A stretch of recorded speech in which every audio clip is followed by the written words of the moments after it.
বিগত দিনে এই পতিত জমিগুলিতে কৃষকরা চাষ করতেন আলু, বেগুন সহ বিভিন্ন ফসল। তবে এবার চাষে একটু ভিন্নতা এনেছেন তারা। সূর্যমুখী ফুলের চাষ শুরু করেছেন তারা। কিন্তু হঠাৎ সূর্যমুখী ফুলের চাষ কেন?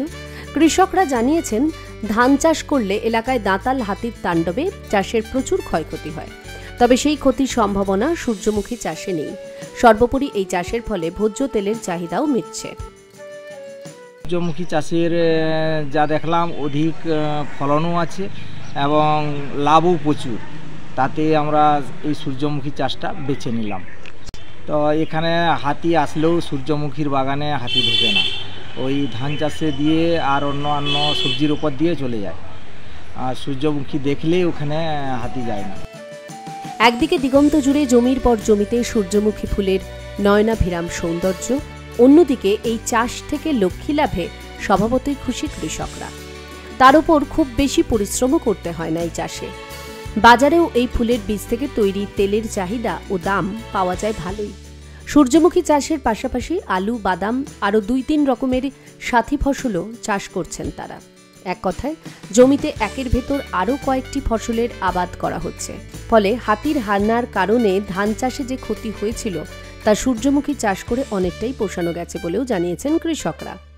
লাভ তো আছে। সূর্যমুখী তোমার এই তেলের দাম ধরো এই 200 টাকা লিটার, যদি কমসে কম বিঘায় তোমার আসে তাহলে হবে, লাভটাই হবে।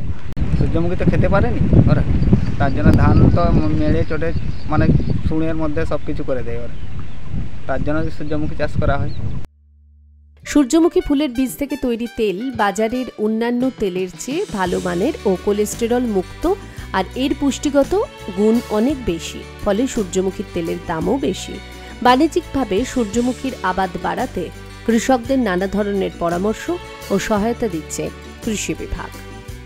আর্থিক যেমন উপার্জন হবে সেমন তেলের চাহিদাও মিটবে। তার জন্য আজকে আমরা বলেছি যে সবাই সূর্যমুখী চাষ, বাদাম চাষ এবং সূর্যমুখী ফুলের চাষ করুন, দিলে আমার ভোজ্য তেলের চাহিদা মিটবে। তার জন্য আমি কৃষক থেকে কিছু মানুষকে দিয়েছি বীজ। সহায়তা পেয়ে ও ভালো লাভের মুখ দেখে কৃষকরাও চাষ করতে আগ্রহী হচ্ছেন। বর্তমানে ব্যাপক হারে সাড়া পাওয়া যাচ্ছে এই চাষে।